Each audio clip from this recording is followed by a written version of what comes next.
Sejam muito bem-vindos ao Sobre as Águas, o podcast da Diocese de Santo Amaro, nesta edição especial da Expo Católica 2024.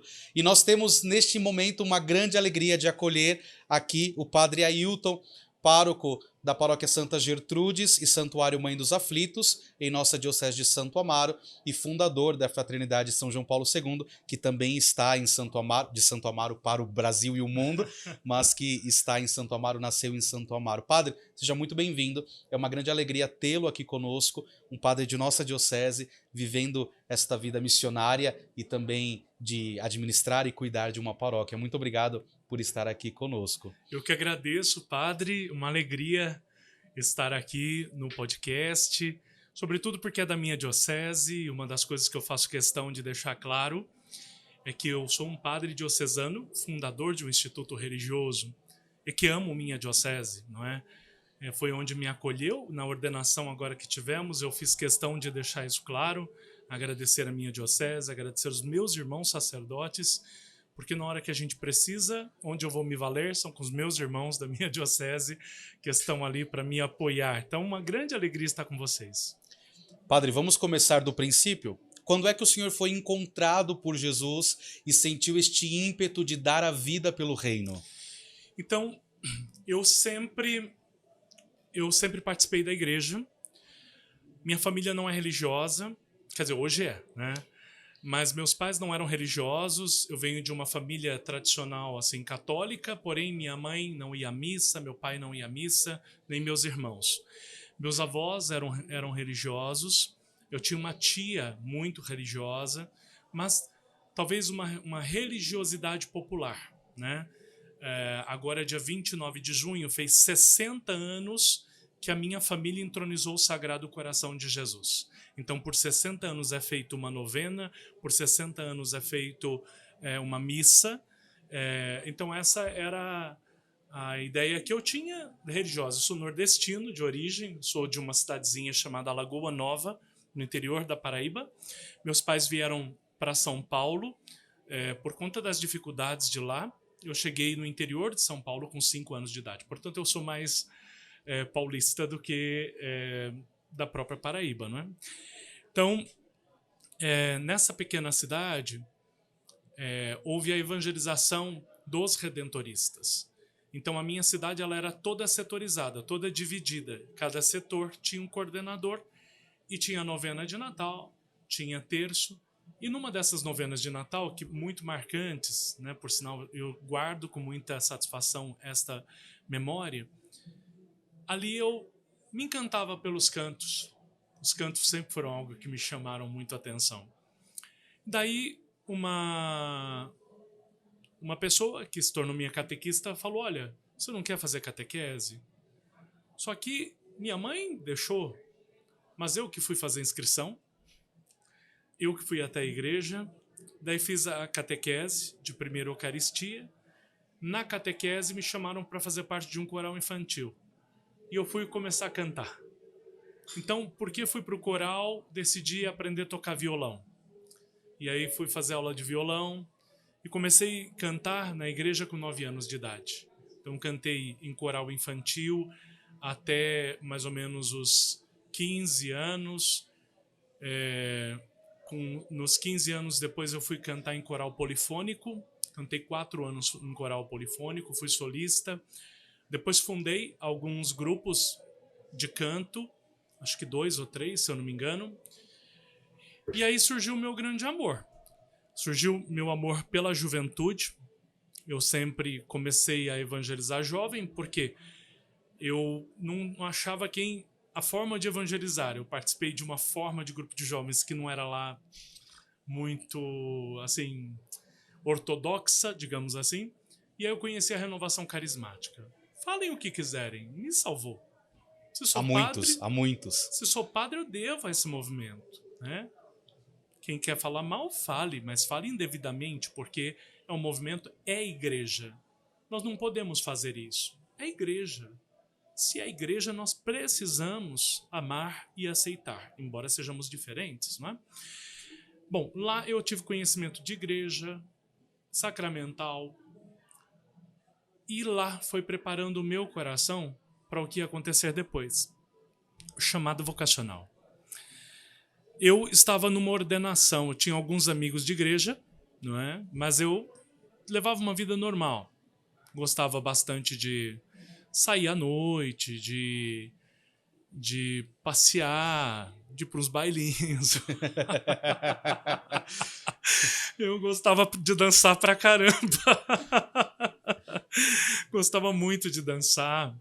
E saía com esses amigos, eram os meus amigos de igreja que a gente ia pra lá. Não fazíamos nada de errado, né? Era um ambiente saudável. Bom, durante esse período, eles me chamaram para uma ordenação diaconal. Eu nunca tinha ido. E aí, nessa ordenação diaconal, aí aconteceu o primeiro impacto. Durante a vestição daquele diácono, eu me lembro ainda que era ordenação, foi durante a semana e ele usou dalmática verde no dia da investidura dele por conta do tempo litúrgico. E aquilo me impactou. Eu saí de lá, comecei a chorar do nada, uma coisa muito forte, eu não entendia. Só que nesse período eu estava vivendo como qualquer outro jovem. Eu gostava bastante de namorar, então eu tinha terminado um namoro, estava meio ali à deriva, né? E eu não tinha base em casa. Então aquilo ficou incômodo no meu coração, eu continuei seguindo. Quantos anos o senhor tinha? 16 anos. 16 anos. No interior a gente... questão de namoro, assim, todo mundo se conhece, né? Então acaba começando tudo muito cedo. Daí, nesse período, o que aconteceu era 16 para 17 anos, se eu não me engano. Eu tinha esses amigos, né? Um deles é diácono permanente hoje. Ele se tornou seminarista, ele ficou um pouco de tempo, depois ele não ficou no seminário. Hoje ele é um diácono permanente. Chama Robson Chiminelli, um grande amigo. Tenho muito apreço por ele, né? Esses amigos meus me levaram a conhecer o catolicismo, a beleza da liturgia, sabe? Me fizeram conhecer muito. Eu nunca fui coroinha, nunca fui acólito, não sabia tocar um sino, não sabia fazer nada. Neste período, o que acontece? Minha família, quando soube que eu queria ser padre, nossa, aí fogo no parquinho. Susto. Fogo no parquinho. Minha mãe fez um drama. Falou que se eu fosse pro seminário, ela ia morrer. E aí, o que acontece é que eu peguei e parti, então, para um outro namoro, que acabou demorando muito tempo, né? Eu acabei me tornando noivo e estava prestes a me casar. Bem prestes, assim, né? Comprando casa, comprando terreno, organizando a vida para casar mesmo. Tanto que eu vendi meu terreno quando eu estava no seminário, né? E daí eu conheci essa moça, namorei, mas quando eu comecei a namorar, eu falei para ela, olha, a gente vai namorar, só que tem um problema. Eu sinto um chamado vocacional dentro do meu coração. Eu não sei se um dia vai aflorar ou não.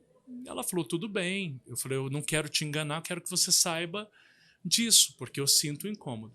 Ao longo do meu namoro, eu sempre senti um incômodo, padre. Sempre senti. Eu ia numa missa que era mais solene, sempre parece que Deus tinha uma palavra, e aí meu coração ficava...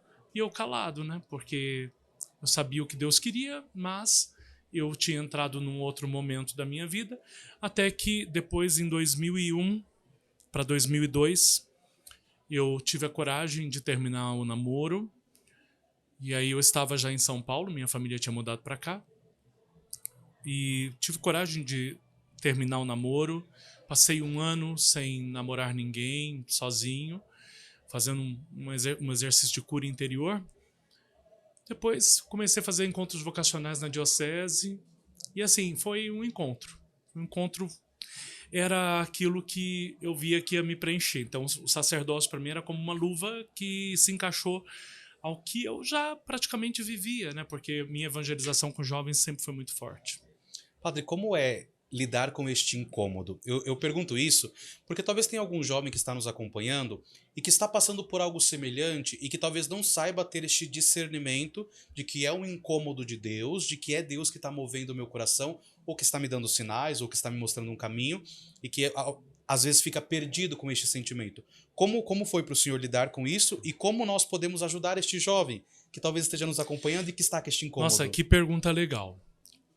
Às vezes a gente escuta tanto falar de vocação, mas não vem uma pergunta assim da prática, não é? Como que se dá isso? Eu creio que Deus fala de maneiras diferentes a cada pessoa, mas sempre Deus vai falar ao coração. Então, um dos pontos que eu tinha é como se um dia eu fui apaixonado por uma mulher e eu sentia com Deus como que algo semelhante. Por exemplo, ainda quando eu participava da missa com a minha noiva e tinha uma palavra ali que mexia com o meu coração estava acelerado, não é? Eu sabia que era para mim, eu sabia que Deus estava falando. Depois, nas minhas orações pessoais, a escuta de Deus, Nosso Senhor falava: olha, eu vou promover uma mudança na tua vida. Quando eu vim para São Paulo, Deus falava ao meu coração: eu vou promover uma mudança. Eu pensei que a minha vinda para cá seria essa mudança. Uma mudança de localização, de cidade. Sim. E aí eu fui perceber que eu teria que fazer o caminho de sair de lá para cá, para que essa mudança, não de localidade, mas na minha vida acontecesse.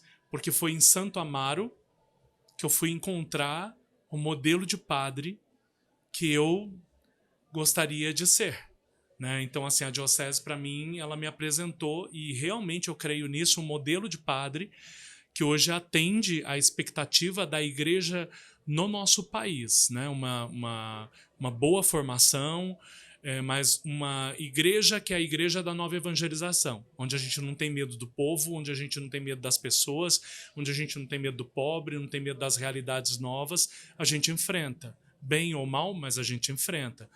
E essa igreja era a igreja que eu queria como resposta.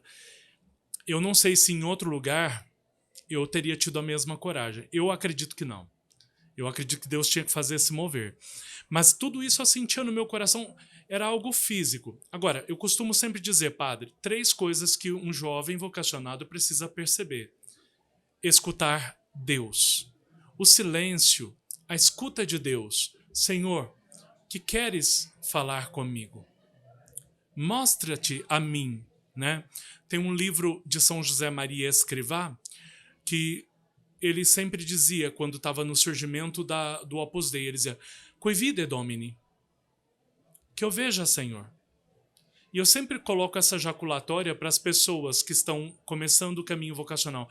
Qui vide Domini? Que eu veja, Senhor. Que eu veja o que tu queres para mim. Então, escutar Deus no dia a dia. Quando é vontade de Deus, tudo à tua volta vai falar da vocação.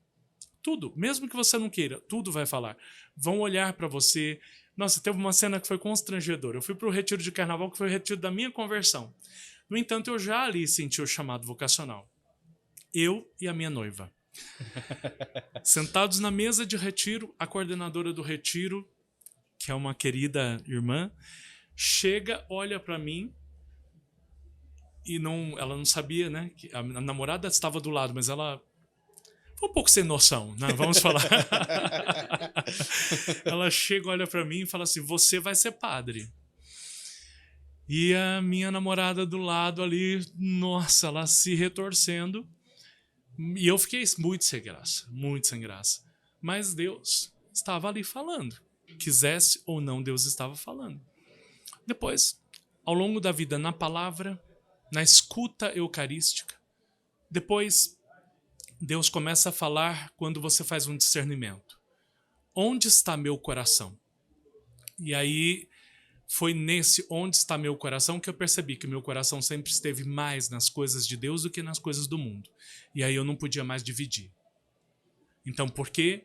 Porque o meu coração, ele não se contentava com o amor do mundo. O meu coração precisava de um amor maior. E o amor maior para preencher este coração, somente o amor de Deus. Então eu tinha que me entregar a ele, né? Foi o grande amor, foi a grande entrega da minha vida. É minha paixão. Este discernimento é necessário, essencial para toda vocação, e o senhor viveu isso para discernir a vocação sacerdotal e entrar no seminário. Mas eu imagino que o senhor tenha vivido este processo de discernimento também na fundação da comunidade. Eu me imagino um padre diocesano sendo incomodado pelo Senhor, em meio a tudo aquilo, pároco, cuidando da paróquia, meu Deus, uma vida religiosa, como a vida diocesana, como a vida sacerdotal. Sim. Como que foi também, padre, este processo de escuta da voz do Senhor que lhe chamava mais uma vez a fundar a fraternidade e abrir o coração para viver esta vida religiosa? Pois é, padre. Primeiro que eu nunca imaginei na minha vida que eu fosse fundar nada. Os padres que me conhecem de próximo podem atestar. Nunca tinha pensado em nada desse tipo. Pelo contrário, eu sempre tive uma certa resistência. Muitos falavam, padre, você não tem vontade de ir para uma comunidade? Eu falei, não, estou muito bem. Sou um padre diocesano, vivo muito bem, tinha a minha vida, morava na minha casa, sozinho. Eu não tinha um problema com solidão, em especial, porque, como sempre fui um padre muito agitado, eu precisava ter os momentos que eu precisava ficar sozinho. Ainda hoje eu sou assim, eu preciso ter o meu momento, porque senão eu não vivo, né? Eu chegando de missão, por exemplo, tanta gente em volta, eu preciso ter o meu momento de silêncio, eu preciso ter o meu momento comigo mesmo. De repente eu começo a rezar e Deus começa a incomodar o meu coração e falar, olha, faça a fraternidade. Foi a primeira frase que eu escutava Deus falando. Faça a fraternidade. Daí eu fui para o meu diretor espiritual. Falei, eu estou vivendo um momento estranho. Falei, eu não tinha que estar triste. Eu tinha 3 anos de padre. Minha vida está muito bem. E eu estou sentindo uma coisa, era uma angústia que eu sentia. Não era uma tristeza, era uma angústia. Mas eu estou sentindo esta angústia e aí quando eu rezo, Deus fala ao meu coração, faça a fraternidade. Daí o padre falou assim, filhão, Deus está te pedindo para você fazer fraternidade com os padres. Lá vai eu. Vou atrás dos sacerdotes, amigos. Falei, deve ser fraternidade sacerdotal, deve ser isso. Só que eu sempre tive padres assim, amigos, né, que a gente sempre conversava. Os padres que se ordenaram comigo, nossa, a gente se gosta muito, né? O padre Gilberto, o padre Charles. Graças a Deus, uma amizade muito bonita. Só que Deus ainda continuava falando. E ele falava, não é isso. Daí eu pensei que eram com jovens, porque Deus começou a colocar muitos jovens perto de mim. Muitos. Então, e jovens vocacionados. Aí eu falei assim, pronto, já sei. Eu sempre tive num seminário um desejo de trabalhar numa pastoral, que ninguém nunca me colocou. Essa foi minha frustração de seminário. Eu tinha desejo de trabalhar na pastoral vocacional, né? Eu tinha um amor pelas vocações, sempre tive. E nunca isso aconteceu. Mas na minha paróquia foi acontecer. Eu falei, bom, então vou fazer encontros vocacionais aqui. E comecei a entrar em contato com a diocese também. E mandar os meninos para fazer os encontros vocacionais da diocese. Eu falei, já entendi. Então é para mim cuidar deles. E eu me recordo, padre, que quando eu fiz o encontro vocacional, em 2013, mais ou menos, tinham alguns jovens da paróquia, se eu não me engano, Santo Antônio, que vinham fazer este encontro e diziam, o padre Ailton nos enviou para fazer o vocacional. Tinha uma turma grande, assim, de jovens, né, que vinham da Santo Antônio fazer este vocacional. Exatamente. Eu cheguei a ter 30 vocacionados lá na paróquia. Daí eu começo nas orações. E aí eu tive uma luta muito grande. Porque eu não queria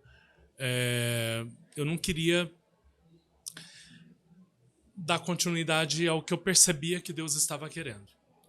Mas eu estava com um projeto de evangelização, então no dia 1º de maio de 2012, eu escuto o chamado, recebo o carisma com clareza de Deus, o que é que Deus queria, só que eu não tinha clareza do como deveria ser. Então, naquele momento, a clareza para mim era cuidar de jovens, que eu ia ser um diretor espiritual, dar uma formação e ia mandar para o seminário diocesano. Era tudo o que eu queria. Acabou para mim. Tava ótimo, mas Deus não queria assim. Então aí foi se configurando o instituto religioso. Os jovens que eram vocacionados, eles começaram a falar: padre, não é isso que Deus quer. Falei: o que Deus quer é que nós sejamos um instituto. Mas eu tinha muito medo. Como é que eu ia cuidar disso? E sendo um pároco. Pois naquele período eu era diretor espiritual do seminário de teologia. Eu tinha sempre uma proximidade muito grande com a diocese. Mas na minha cabeça ficava: como vai ficar tudo isso? Vão pensar que eu estou querendo tirar a vocação. Daí eu, então, em 2014, tomo a decisão de falar com Dom Fernando. Passou 2 anos isso interno, onde nós nos reuníamos no final de semana para rezar. E nesses 2 anos Deus foi lutando comigo. Como Jacó. Foi a luta de Jacó. Luta de Jacó. Eu saí ferido. Só para constar. E então Deus ali usou de muitas pessoas para que eu começasse um instituto. Sem uma experiência religiosa, né? Minha experiência era diocesana. Então fui depois procurar uma experiência religiosa com a Fraternidade O Caminho. Lá comecei a escrever as constituições nossas já desde o início. E a vida comum. Eram 6 jovens no início, uma casinha dentro da paróquia Santo Antônio. E assim eu ia levando a vida paroquial junto à formação dos meninos, né? E assim foi se desenvolvendo. Deus foi também transformando. Agora, sem dúvida, uma correria. Eu tive que muitas vezes fazer opções nesse tempo todo. Eu entreguei para Deus os meus sonhos e os meus planos humanos, porque tudo que foi sonho e foi plano, eles foram sepultados, né? Em vista de um plano, o plano de Deus na minha vida. Padre, a árvore ela é medida pelos frutos. E nós estamos contemplando os frutos da fraternidade. Estes frutos que têm chegado e que têm sido muito claro, frutos de conversão, de pessoas que se encontram por meio das músicas da fraternidade, de pessoas que se encontram por meio dos retiros, do próprio Let's Go, que nós já vemos em nossa diocese, este evento de buscar o sentido do jovem para atraí-lo a Jesus. Sim.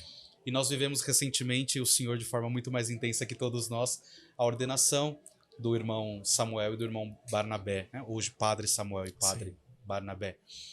Como é tudo hoje para o Senhor olhar para estes anos que se passaram, estas coisas que amadureceram, estes sofrimentos que foram vividos? Como é para o Senhor olhar para a história e ver o trato de Deus nisso tudo? Nossa, você tinha que mexer onde... Assim, na ordenação, eu disse para Dom José uma coisa. Falei: Dom José, eu nunca quis isso. Aqui não se trata de um plano e de uma vontade humana. Se trata de uma vontade divina. Eu falei: enquanto talvez fosse a minha vontade, isso não teria acontecido, porque eu não teria continuidade. Mas eu acredito na fraternidade porque foi contra a minha vontade humana. Deus me deu uma virtude, a obediência.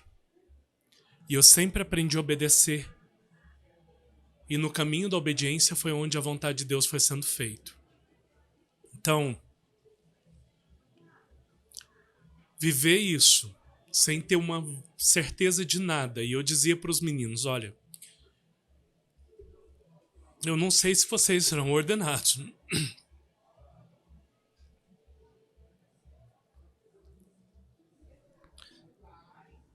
Depois a gente vai vendo a confirmação da igreja para tudo isso, né? O pessoal pode estar sem entender por que eu estou emocionado assim. Mas porque a gente só esperava em Deus. Os planos humanos a gente submeteu a Deus. A vontade nossa, ela foi totalmente recolhida para que fosse feita a vontade de Deus, né? E eu dizia que só podia dar uma coisa: Jesus Eucarístico, a Virgem Maria e o pobre. Que sempre nós cuidamos, né? E aí Deus foi muito bondoso. Nosso Senhor foi muito amoroso conosco. Então Ele foi confirmando. A gente, sem ter pressa, a gente foi sabendo esperar. olhando a beleza da espera, o que Deus ia fazendo também nessa espera. Até que chegou o momento de ordenar os 2 primeiros sacerdotes, né?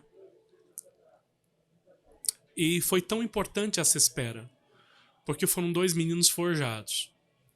2 meninos forjados pela vida, forjados pelas provas, tiveram que alcançar a maturidade humana, estudaram muito, eu me surpreendi muito como eles se desenvolveram, né? O irmão Samuel se desenvolveu demais, o irmão Barnabé, sobretudo, ele é um grande testemunho, né? Um menino que eu tive que trabalhar as capacidades humanas dele dentro do nosso convento, mas que como respondeu positivamente. E como é bonito ver o trabalho da formação nesse sentido, sabe? Eu olho para o Barnabé e eu vejo a beleza da formação hoje. E triste quando a pessoa não se abre à formação. Então eu vejo hoje, ele é o superior geral, sou fundador, ele é o superior geral hoje da fraternidade. E eu vejo quanta beleza nisso, sabe, padre? Eu sou fã dos dois. E eu fico muito emocionado. Eles são muito santos, né? Muito santos, né? Eu aprovo aqui, atesto uma vida muito íntegra dos dois, né? Uma vida diante do Senhor, uma vida entregue mesmo, assim. Eu fico muito emocionado. Depois a primeira missa deles foi para chacoalhar mesmo o bambuzal, porque a emoção que eles passaram ali na hora que estava consagrando foi tudo muito bonito. Eu agradeço a Deus. Agradeço a vocês, né? A minha diocese nunca foi pesada para mim. E assim, o carinho dos padres com eles, comigo, é muito bonito, né? Hoje na diocese a gente se sente irmãos, a gente não sente divisão, né? Porque a diocese acolheu a gente, né? Nós fomos muito filhos da diocese nesse sentido, de que os bispos acolheram, eles foram caminhando conosco, eles foram vendo crescer, e o queira ou não queira os padres, né? Porque, por exemplo, o senhor viu esses meninos também ali caminhando, enquanto o seu tempo de seminário também. Eu recordo que eu estava saindo da teologia e eles estavam terminando a filosofia, Exatamente. Nós fomos contemporâneos de faculdade. Assim. Então tem essa beleza, né? Então, graças a Deus, a gente tem essa alegria de saber que são irmãos que vão evangelizar no Brasil, mas que tem uma casa, né? Tem um lar, tem uma raízes, né? E as raízes estão na nossa diocese. Ô padre, o senhor falava sobre esta confiança. E talvez algumas pessoas estão nos acompanhando e precisando desenvolver esta confiança em Deus. Porque por vezes o chamado de Deus nos parece incerto ou inseguro. Não sabemos exatamente o que vai ser, como é que vai se dar, e Deus nos chama mesmo assim a dar um passo de coragem e de confiar que Ele vai prover o necessário. Como foi para o senhor confiar em Deus deste modo e como estas pessoas que estão vivendo este mesmo processo de abandono, de que eu tenho que me abandonar nas mãos de Deus para que Ele me leve onde Ele deseja levar, Sim. Como que essas pessoas podem dar este passo firme, se abandonando nas mãos do Senhor? Em alguns momentos da nossa caminhada, houveram algumas coisas que nós tivemos que ser muito fortes. Por exemplo, nós, logo no início da fundação, usávamos batina. E aí Dom José chegou um dia e disse: padre, eu não gostaria mais que os meninos usassem batina. Nós éramos muito obedientes, né? E eu disse para ele: se é a vontade do Senhor, nós vamos obedecer. Mas aquilo doeu muito, porque era a nossa identidade, né? E aí o tirar a batina foi um momento muito difícil. No entanto, eu preferi obedecer e confiar nessa obediência. Então tiramos. Ainda que todos conheciam a gente com a batina, tiramos. Ficaram somente com uma calça, com uma camisa social, e que é hoje o nosso mini hábito. Entra lá, a roupa é aquela. E nós ficamos firmes nisso. Daí, passado um tempo, o bispo chega e fala assim: olha, por que você obedeceu? porque eu vi tua confiança, eu vou acolher tua comunidade. E deu a primeira aprovação pra gente. Hoje nós somos uma associação pública de fiéis, já temos a segunda aprovação e só falta a diocesana. É isso. Qual era a certeza que eu tinha? Nenhuma. Qual era a certeza que eles iam ser padres? Nenhuma. Mas eu tinha uma certeza. A certeza de que eu estava fazendo o que era a vontade de Deus. E que se eu faço a vontade de Deus, Deus não vai errar. Porque Deus me ama e Deus quer o meu bem. Então, está aí. Nosso Senhor permitiu que os meninos fossem acolhidos, que estudassem, que fossem ordenados. Então, eu digo para você que está se lançando, não tenha medo. Em todos os momentos que me lancei, e o se lançar é fazer o caminho de Abraão, que saiu da sua terra e foi para a terra prometida, que não sabia qual era o caminho. Né? O caminho de fé é um caminho no escuro, é dar um passo no escuro. Dê o passo. Né? Dê o passo, Deus vai colocar o chão, Deus vai mostrar o caminho, sabe? Deus não vai te abandonar. Então isso é importante. Quem se lança vai encontrar, sim, o caminho que te fará feliz. Eu tenho certeza. Padre, obrigado. Eu que agradeço. Obrigado pelo testemunho, obrigado por ser igreja, Amém. obrigado por estar nesta unidade conosco, com a diocese, né, com toda a diocese, por estar aqui conosco neste podcast. É muito importante para nós também Amém. ter a tua presença e que Deus frutifique sempre mais o ministério, tanto o ministério sacerdotal quanto a fundação da fraternidade, que o Senhor possa sempre levar este Cristo que vive e experimenta a tantas pessoas que o encontrarem no caminho. Amém. Eu que agradeço, eu agradeço tua acolhida, agradeço também todo mundo que que acompanhou, desculpe, e divulgue, né? Divulgue este podcast, divulgue este vídeo, né? Faça isso chegar a outras pessoas. Quando a gente fala de vocação é tão bonito, não é? A gente fala da nossa essência, da nossa história, né? Então eu falo com muito entusiasmo. Eu amo minha vocação, tenho entusiasmo pela minha vocação e espero tocar no coração de muitas pessoas. E gostaria de dizer a você que se sente incomodado e que não tem coragem, saia da sua segurança, né? Saia daí do seu lugarzinho onde você está seguro, né? Dê um passo na fé, faça a vontade de Deus na tua vida. Sobre as Águas é o podcast da Diocese de Santo Amaro. Que Deus abençoe, continue nos acompanhando, porque do mesmo modo que você foi tocado neste encontro, você haverá de ser tocado em muitos outros. E que Deus te abençoe e que a Virgem interceda por ti.